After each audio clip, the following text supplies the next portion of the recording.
শুভেচ্ছা, আমন্ত্রণ দেশ জনপদ লাইভে, সঙ্গে আছি আমি তাসনুভা তন্নি। উজানের ঢল আর টানা বৃষ্টিতে বিপদসীমার ওপর দিয়ে বইছে তিস্তার পানি, বাড়ছে ধরলা, দুধকুমার ও ব্রহ্মপুত্র নদের পানিও, প্লাবিত উত্তরের জেলাগুলোর নিম্নাঞ্চল। এ নিয়ে আরো জানাতে আমাদের সাথে কুড়িগ্রাম থেকে যুক্ত হচ্ছেন জুয়েল রানা। জুয়েল, একটু আপনার কাছে জানতে চাই, তিস্তা সহ বিভিন্ন নদ নদীর পানি বৃদ্ধি ও নিম্নাঞ্চল প্লাবিত হয়ে কি কি ধরনের অবস্থা এখন সেখানে আছে, কি তথ্য আছে আপনার কাছে? তন্নি, আপনাকে জানিয়ে রাখি, তিস্তার পানি কিন্তু বিপদসীমার 31 সেন্টিমিটার উপর দিয়ে প্রবাহিত হচ্ছে, যার ফলে কিন্তু তিস্তার যে নিম্নাঞ্চল রয়েছে, সেই নিম্নাঞ্চলের যে গ্রামগুলো রয়েছে, সেই গ্রামগুলো কিন্তু আসলে প্লাবিত হয়েছে। আপনাকে আরেকটি তথ্য জানিয়ে রাখি, তিস্তা নদীটি কিন্তু কুড়িগ্রামের রাজারহাট, উলিপুর এবং চিলমারি উপজেলায় আসলে কোল ঘেঁষে প্রবাহিত হয়েছে। ফলে এই নদীটি আসলে ব্রহ্মপুত্রে যে আসলে মিলিত হয়েছে, ফলে কিন্তু এই 3 উপজেলার 5 থেকে 6টি ইউনিয়নের যে নিম্নাঞ্চল রয়েছে, সেই নিম্নাঞ্চলের কিন্তু বাড়িঘর তলিয়ে গেছে, অনেক ফসলি জমি তলিয়ে গেছে। আমি এই মুহূর্তে রয়েছি তিস্তা নদীর অববাহিকায় একটি গ্রামে। আপনাকে যদি একটু দেখাই যে এখানে কিন্তু বাড়িঘরে অনেক ঘরে কিন্তু আসলে পানি উঠেছে, কোনো ঘরে আসলে পানি ওঠেনি, উঠানে হাঁটু পানি, টিউবওয়েল আসলে অনেকের তলিয়ে গেছে, যার ফলে কিন্তু তারা বিশুদ্ধ যে পানির যে সংকট, সেটা আসলে তারা ভুগছেন। এছাড়াও কিন্তু তাদের যে চলাচলের জন্য মানে পূর্ব প্রস্তুতি না থাকার কারণে কিন্তু তারা এখানকার মানুষ যখন আসলে বন্যা আসে তখন কিন্তু কলা গাছের ভেলা তৈরি করে, সেটা কিন্তু আসলে তৈরি করার আসলে তারা সুযোগ পায়নি, যার ফলে কিন্তু তারা এক প্রকার মানবেতর সময় কাটছে আসলে বাড়িতে। অনেকে কিন্তু যাদের আসলে বাড়ির ঘরে পানি উঠেছে, তারা কিন্তু যেমন চোখি যদি কারো তলিয়ে গেছে, তারা কিন্তু আমরা দেখেছি যে মাসান উঁচু করে কিন্তু আসলে তারা বসবাস করছে। এছাড়াও কিন্তু পানি উন্নয়ন বোর্ড বলছে যে আজ সন্ধ্যা নাগাদ হয়তো পানি কমতে থাকবে, পরবর্তীতে অন্যান্য যে নদ নদীগুলো আছে সেসব নদ নদীর পানিগুলো কমবে এবং বিপদসীমা কোনো নদী আসলে অতিক্রম করার আসলে সম্ভাবনা তারা দেখছেন না। এছাড়াও কিন্তু স্থানীয় প্রশাসন পানিবন্দী যে মানুষ রয়েছে তাদের তালিকা করছে, তালিকা করে শুকনো খাবার পৌঁছে দিচ্ছে। এছাড়াও কিন্তু কৃষি বিভাগ কিন্তু কি পরিমাণ আসলে ফসল আসলে পানিতে নিমজ্জিত হয়েছে এই বিষয়ে তারা মাঠ পর্যায়ে কাজ করছে। তারা বলছেন যে পরবর্তীতে তারা আসলে কত পরিমাণ, কত হেক্টর ফসল আসলে পানিতে নিমজ্জিত হয়েছে তারা জানাতে পারবেন। এই ছিল আসলে তিস্তার বাঁধ থেকে সর্বশেষ পরিস্থিতি। তন্নি, টানা বৃষ্টিতে প্লাবিত চাঁপাই নবাবগঞ্জের নিম্নাঞ্চল, পানিবন্দী কয়েক হাজার পরিবার। এ নিয়ে আরো জানাতে যুক্ত হচ্ছেন সহকর্মী তারেক রহমান। তারেক, ধান সহ মৌসুমী ফসলের কি পরিমাণ ক্ষতি হয়েছে, এ বিষয়ে বিস্তারিত আপনার কাছে কি তথ্য রয়েছে জানাবেন। তন্নি, এই 10 মিনিট আগে আমার সাথে স্থানীয় একজন কৃষকের কথা হচ্ছিল। তিনি যে বিষয়টি আমাকে জানাচ্ছিলেন, এই পদ্মা পাড়ে তার 5 থেকে 6 বিঘা বিভিন্ন শাক সবজি সহ বিভিন্ন ফসল ছিল, কিন্তু তার সম্পূর্ণ ফসল এই পানিতে নিমজ্জিত হয়ে গেছে। প্রায় 1 মাস ধরে পানিতে ফসলগুলো নিমজ্জিত হওয়ার কারণেই সব ফসল কিন্তু পচে নষ্ট হয়ে যায় বলে তিনি আমাকে জানিয়েছেন। তার দাবি, এই যে 5-6 বিঘা ফসল জমির ফসল বিক্রি করে তার কিন্তু বছরের যে পারিবারিক যে খরচটা হয়, এই খরচটা কিন্তু তিনি মেটাতে পারতেন, কিন্তু এখন তাকে পথে বসতে হবে।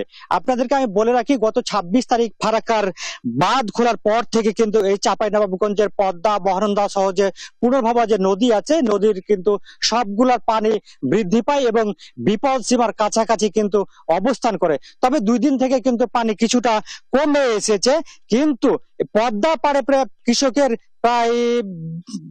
প্রায় 2000 হেক্টর মতো ফসল কিন্তু পানির নিচে নিমজ্জিত হয়েছে। সবগুলো ফসল কিন্তু নষ্ট হয়ে যাওয়ার শঙ্কা করেছে কৃষি বিভাগ সহ স্থানীয় যারা কৃষক আছে। আমি একটু যোগ করতে চাই, আমার সাথে একজন স্থানীয় কৃষক আছে, তার কাছ থেকে আমরা একটু জানতে চাই আসলে আপনাদের এলাকায় কি কি ফসল আছে এবং কি কি ফসল ক্ষতি হওয়ার সম্ভাবনা আছে। কালাই আছে, শাক আছে, বেগুন আছে, আপনার বিভিন্ন রকম ফসল আছে আর কি। এখন এগুলো ডুবে যাওয়ার কারণে আমাদের প্রচুর ক্ষতি। এই বিষয়গুলো জানার জন্য তো আসছেন, তো জানার আছে বা করতে হবে। এখন বর্তমান ফসল কালাই বেশি ডুবেছে আর কি। আচ্ছা, এই যে আপনাদের এতগুলো ফসল ডুবলো বা এর আগেও ডুবেছে, স্থানীয় জনপ্রতিনিধি বা কৃষি বিভাগ আপনাদেরকে কোনো সহযোগিতা করে কিনা? না, কেউ এখানে করে নাই। এ পর্যন্ত কেউ আসে নাই। যে তন্নি আপনি শুনছিলেন কি যে এই যে কৃষকের হাজার হাজার কৃষকের কিন্তু এতগুলো ক্ষতি হয়, কিন্তু স্থানীয় জনপ্রতিনিধি এবং যে কৃষি বিভাগ আছে তারাও কিন্তু এই কৃষকদের পাশে দাঁড়ায় না এবং কৃষকদের খোঁজ খবর কিন্তু রাখে না। কিছুক্ষণ আগে আমার কথা হয়েছিল যে পাকা ইউনিয়নের একজন জনপ্রতিনিধির সাথে, তিনি আমাকে বলছিলেন যে কৃষি বিভাগ প্রায় 2000 হেক্টরের মতো যে ফসলের ক্ষয়ক্ষতির পরিমাণ নিরূপণ করছে বা জানাচ্ছে মিডিয়াকে, কিন্তু এর ক্ষতির পরিমাণ কিন্তু আরো দ্বিগুণ হবে। আপনাদেরকে বলে রাখি কি পানি কিছুটা কমার সাথে সাথে কিন্তু পদ্মার নদীর কিন্তু ভয়াবহতা আরো বেড়েছে এবং চারিদিকে কিন্তু পদ্মা নদী ব্যাপক ভাঙছে। এই ভাঙার কারণে কিন্তু আসলে কৃষকদের দুর্ভোগ আরো বেড়েছে। তারা যে ফসল রক্ষা করবে না বাড়ি রক্ষা করবে, তারা আসলে দিক বিদিকে ছুটাছুটি করছে। কিন্তু যেসব প্রায় 20,000-এর অধিক কিন্তু পানিবন্দী জনগণ রয়েছে এলাকাতে, জনগণও কিন্তু পর্যাপ্ত পরিমাণে ত্রাণ পাচ্ছে না বলে আমাদেরকে জনপ্রতিনিধি এবং ভুক্তভোগীরা আমাদেরকে জানিয়েছেন।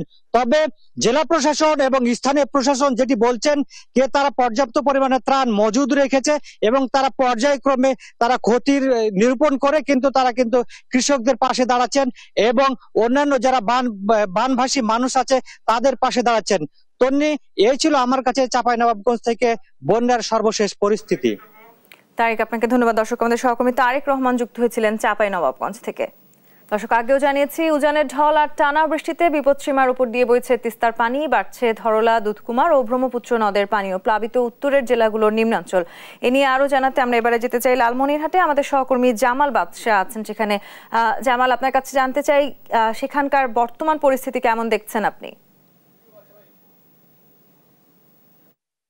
তন্নি, আসলে আজকে সকাল 9টায় কিন্তু তিস্তার পানি বিপদসীমার 2 সেন্টিমিটার উপর দিয়ে প্রবাহিত হচ্ছে। তবে বর্তমানে তিস্তার পানি ব্যারেজ পয়েন্টে বিপদসীমার মাত্র 1 সেন্টিমিটার নিচ দিয়ে প্রবাহিত হচ্ছে। তিস্তার ব্যারেজ পয়েন্টে যদি বিপদসীমার 1 সেন্টিমিটার নিচ দিয়ে প্রবাহিত হলেও তিস্তার নদীর তীরবর্তী যে লালমনিরহাটের ইউনিয়নগুলো রয়েছে সেই ইউনিয়নের নিম্নাঞ্চল এবং চরাঞ্চলের কিন্তু বেশ কিছু এলাকা প্লাবিত হয়েছে এবং কিছু কিছু এলাকায় কোমর এবং হাঁটু পর্যন্ত এবং কিছু কিছু এলাকা গলা পানি পর্যন্ত কিন্তু আসলে আমরা দেখেছি। এই মুহূর্তে রয়েছি লালমনিরহাটের আদিতমারি উপজেলার গোবর্ধন এলাকায়। এটি হলো মহিষকচা ইউনিয়ন। এই মহিষকচা ইউনিয়নের অধিকাংশ নিম্নাঞ্চল এলাকায় কিন্তু আসলে প্লাবিত হয়েছে।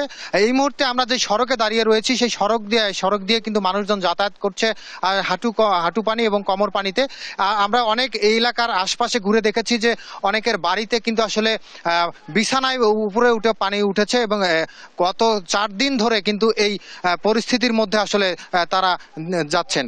আরেকটি বিষয় হচ্ছে যে লালমনিরহাটের যে হাতীবান্ধা উপজেলার গড্ডিমারি আর লালমনিরহাটের আদিতমারি উপজেলার মহিষকচার নিম্নাঞ্চল এবং সদর উপজেলার রাজপুর, খুনিয়াঘাট সহ লালমনিরহাটের অধিকাংশ তিস্তা নদী তীরবর্তী এলাকাগুলোতে কিন্তু আসলে এই পর্যন্ত কিন্তু তাদের সাথে আমার কথা হচ্ছে, তার আগে এ পর্যন্ত জনপ্রতিনিধিরা আসলে সেভাবে দেখা পায়নি। এছাড়া কিন্তু জেলা প্রশাসনের পক্ষ থেকেও খুব একটি আসলে তাদের কোনো খোঁজ খবর আসলে নেওয়া হয়নি। আর বানবাসীদের অভিযোগ এই যে গত বছর থেকে এবছর পর্যন্ত তিস্তার পানির সাথে কিন্তু এ পর্যন্ত 7 থেকে 8 বার তারা এই বন্যা মোকাবেলা করলো। আরেকটি বিষয় হচ্ছে, আমি একটু জানাতে চাই যে এইবারের বন্যায় কিন্তু আসলে যে আমনের কিন্তু বেশ কিছু ফসল ক্ষতি হয়েছে। আমন ছাড়াও সবজিরও কিন্তু ব্যাপক ক্ষতি হয়েছে। অন্তত লালমনিরহাটের তিস্তার নিম্নাঞ্চল এবং চরাঞ্চলের অন্তত 20,000 ফসলের জমি কিন্তু আসলে পানির নিচে তলিয়ে রয়েছে। এছাড়া গ্রামীণ যে রাস্তাঘাটগুলো রয়েছে সেই রাস্তাঘাটগুলো কিন্তু হঠাৎ পানি আসার কারণে ক্ষতিগ্রস্ত হয়েছে। সব মিলিয়ে লালমনিরহাটের পানি উন্নয়ন বোর্ডের সাথে আমরা কথা বলেছি। তারা যেটি জানিয়েছেন যে পানি উন্নয়ন বোর্ডের কর্মকর্তা সুনীল কুমার রায় যে আগামী 24 ঘন্টায় কিন্তু আসলে পানি খুব দ্রুত গতিতে কমার সম্ভাবনা নেই। তবে 24 ঘন্টা পরে বৃষ্টি যদি না হয় তাহলে কিন্তু আসলে এই তিস্তার পানি ধীরে ধীরে কমতে পারে। তবে তিস্তার পানি না কমা পর্যন্ত কিন্তু তিস্তা নদী তীরবর্তী যে নিম্নাঞ্চলগুলো প্লাবিত হয়েছে সেই প্লাবিত হওয়া এলাকাগুলোর মানুষের দুর্ভোগ কিন্তু আসলে কমবে না। আমরা এই বানবাসীদের অভিযোগ আসলে এ পর্যন্ত কিন্তু তারা কোনো ধরনের জনপ্রতিনিধি এবং জেলা প্রশাসনের পক্ষ থেকে কোনো সহযোগিতা পায়নি। আমরা এখন আরো খোঁজ নিয়ে দেখেছি যে আবহাওয়া অধিদপ্তরের বরাতে জানতে পেরেছি যে অতি ভারী বৃষ্টিপাতের সম্ভাবনা কিন্তু কিছুটা কমে এসেছে এবং ফলশ্রুতিতে তিস্তার পানি কিন্তু আসলে কমতে পারে। যদি পানি কমে যায় তাহলে কিন্তু আবার নদী ভাঙ্গনের দেখা দিতে পারে এবং গ্রামীণ যে রাস্তাঘাটগুলো তলিয়ে গিয়েছে সেগুলোর কিন্তু অনেকটাই ক্ষতি হতে পারে। পানি উন্নয়ন বোর্ড আমাদেরকে জানিয়েছেন পানি কমলে যদি নদী ভাঙ্গন দেখা দেয় তারা কিন্তু জিও ব্যাগ ফেলে ভাঙ্গন প্রশমনের চেষ্টা করবে। সব মিলিয়ে এই ছিল লালমনিরহাট থেকে বন্যা পরিস্থিতির সর্বশেষ খবর। বেহাল জয়পুরহাটের স্টেডিয়াম মোড় থেকে 5 বিবি সড়কের কাশিয়াবাড়ি পর্যন্ত প্রায় 2 কিলোমিটার সড়ক। এ নিয়ে আরো জানাতে যুক্ত হচ্ছেন সহকর্মী রেজাউল করিম। রেজাউল, সড়ক মেরামতের বিষয়ে কর্তৃপক্ষ কিছু জানিয়েছে কিনা বিস্তারিত জানাবেন আমাদের। তন্নি, আমি এখন দাঁড়িয়ে আছি জয়পুরহাটের এটা হচ্ছে সুগার মিল এলাকার কাশিয়াবাড়ি এবং স্টেডিয়াম রাস্তার মাঝামাঝি জায়গায়। আমি একটু দেখাতে চাই ও জানাতে চাই এই রাস্তাটি হচ্ছে 1960 সালের দিকে জয়পুরহাট সুগার মিল স্থাপিত হওয়ার পর কিন্তু এই রাস্তাটি হয়েছে। আর এই রাস্তাটা জয়পুরহাট শহরের কিন্তু প্রায় একদম 0 পয়েন্টের কাছাকাছি।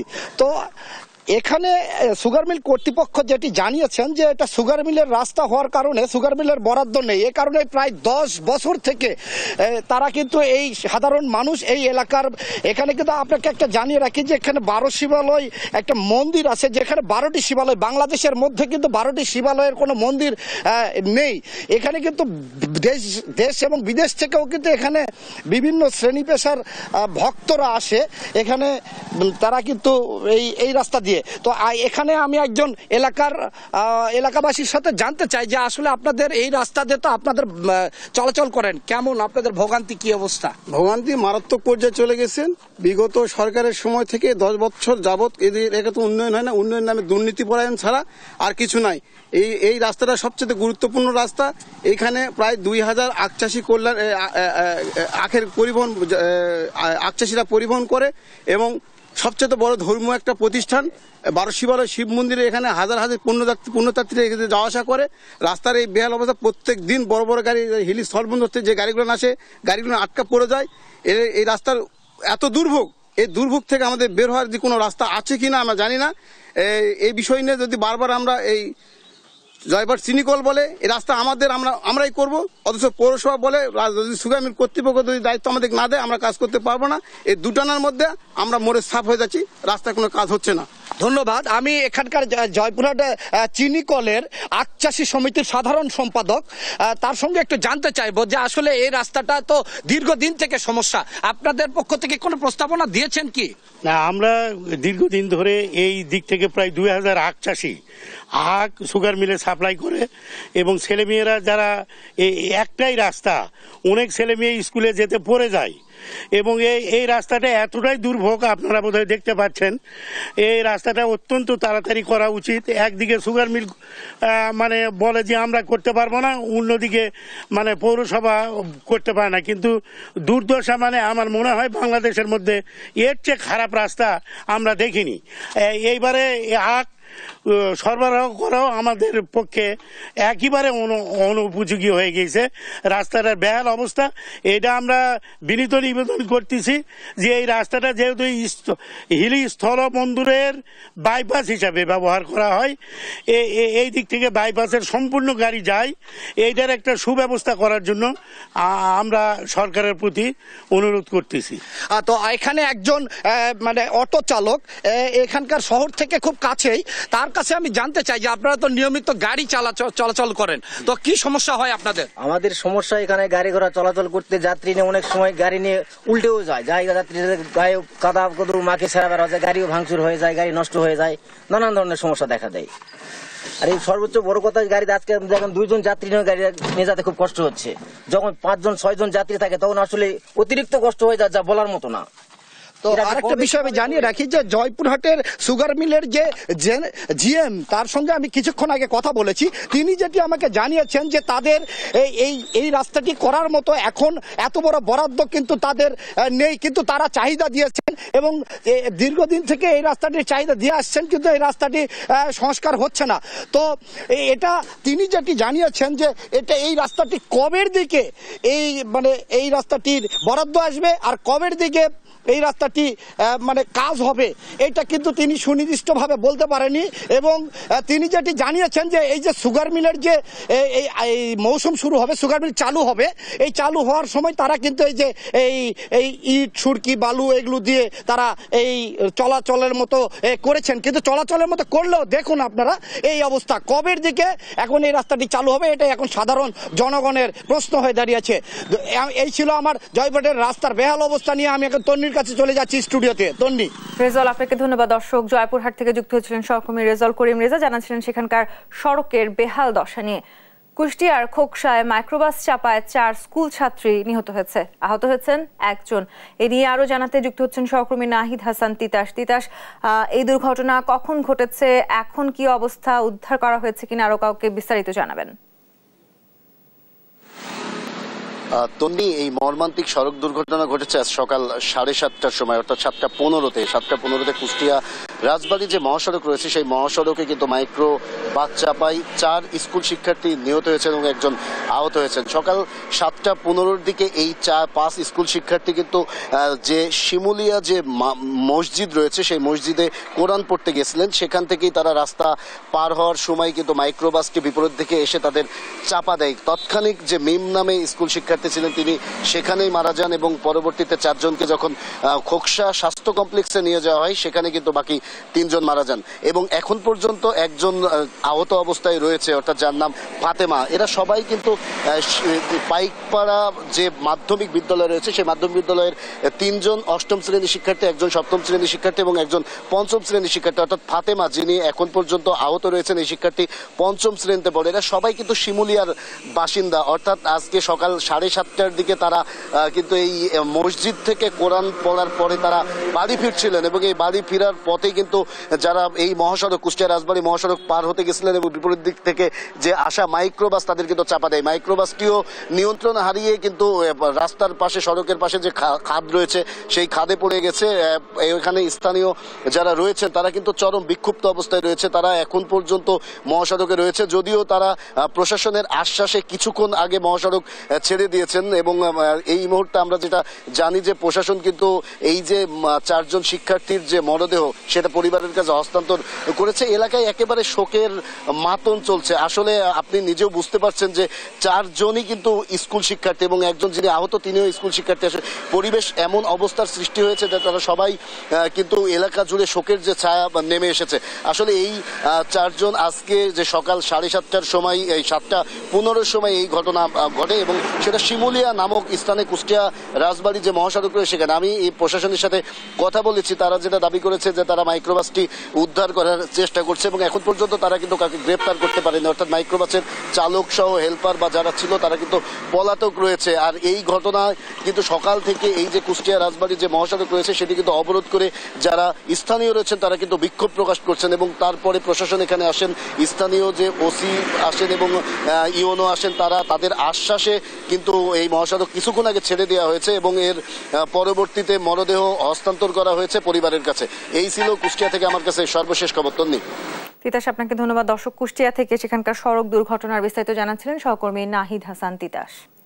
বিশ্ব শিশু দিবসে কেমন আছে সরকারি শিশু পরিবারের শিশুরা, এ নিয়ে ময়মনসিংহ সরকারি শিশু পরিবার থেকে যুক্ত হচ্ছেন আমাদের সহকর্মী।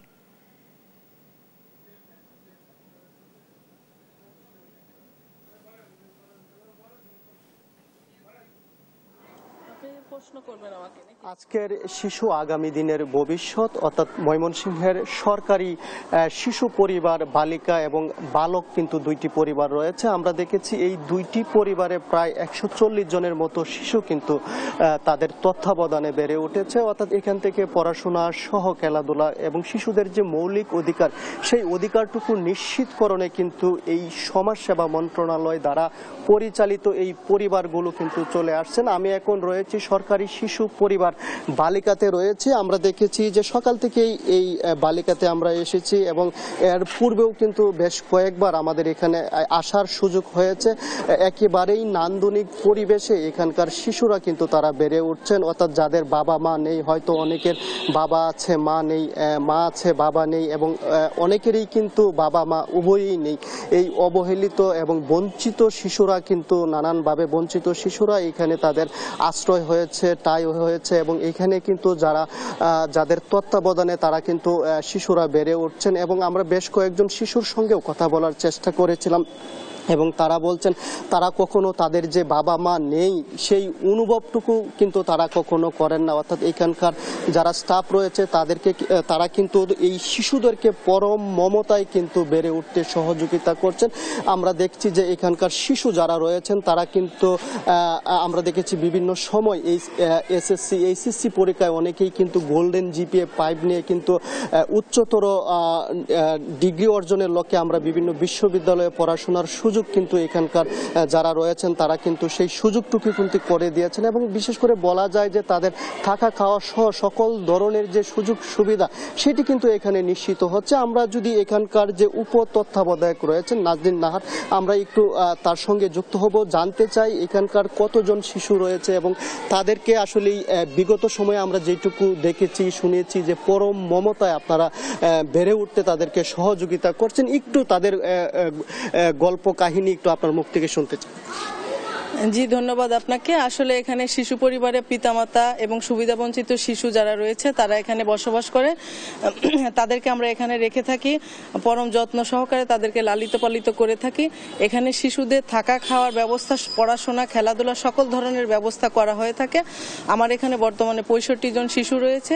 শিশুরা বিভিন্ন শ্রেণীতে পড়ালেখা করছে এবং এখানে আমাদের যে স্কুলটা রয়েছে সেই স্কুলে ওরা পড়াশোনা করে।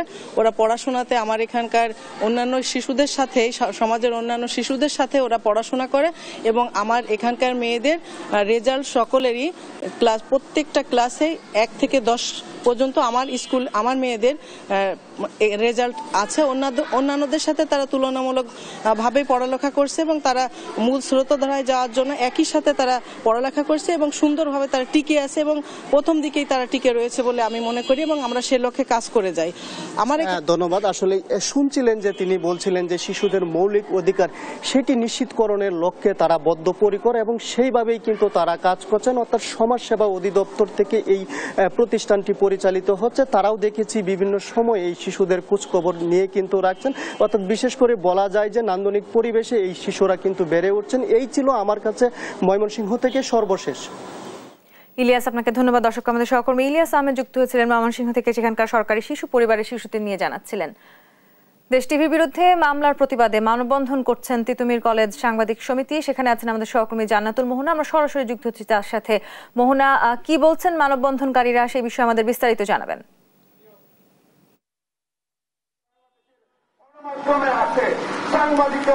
আপনি জানেন যে মুক্ত এবং স্বাধীন যে সাংবাদিকদের পক্ষে প্রধান বাধা হচ্ছে হয়রানিমূলক মামলা এবং এই ধরনের ঘটনা ঘটেছে দেশ থেকে প্রতিবেদক শাহাদাত নিশাদের বিরুদ্ধে এবং এই একই ধরনের ঘটনা ঘটেছে ইন্ডিপেন্ডেন্ট চ্যানেলের সাংবাদিক এবং ইন্ডিপেন্ডেন্ট চ্যানেলের বিরুদ্ধেও। দেশ টিভির যে সাংবাদিক শাহাদাত নিশাদ, তিনি ওরিয়ন গ্রুপের দুর্নীতি নিয়ে প্রতিবেদন করেছিলেন এবং সেই প্রতিবেদনের জের ধরেই কিন্তু এই ধরনের হয়রানিমূলক মামলা তার বিরুদ্ধে দেওয়া হয়েছে। কেবল তার বিরুদ্ধে নয়, দেশ টিভির বিরুদ্ধে, দেশ টিভির যে প্রধান নির্বাহী তার বিরুদ্ধে এবং সাংবাদিক শাহাদাত নিশাদের বিরুদ্ধেও এই মামলা দেওয়া হয়েছে।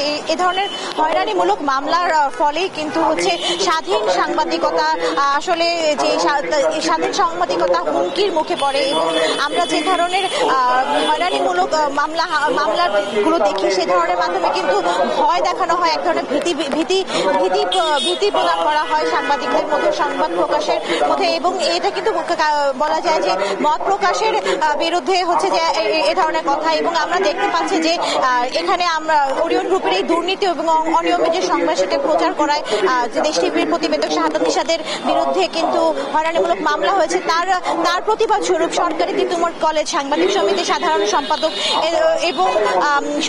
এবং যারা আছেন তারা কিন্তু আজকে এখানে মানববন্ধন করেছেন। এখানে উপস্থিত আছেন যে তিতুমির কলেজ সাংবাদিক সমিতির সাংবাদিকেরা এবং ছাত্ররা এবং আছেন হচ্ছে যে আমরা দেখতে পাচ্ছি শিক্ষকরাও এখানে জড়ো হয়েছেন।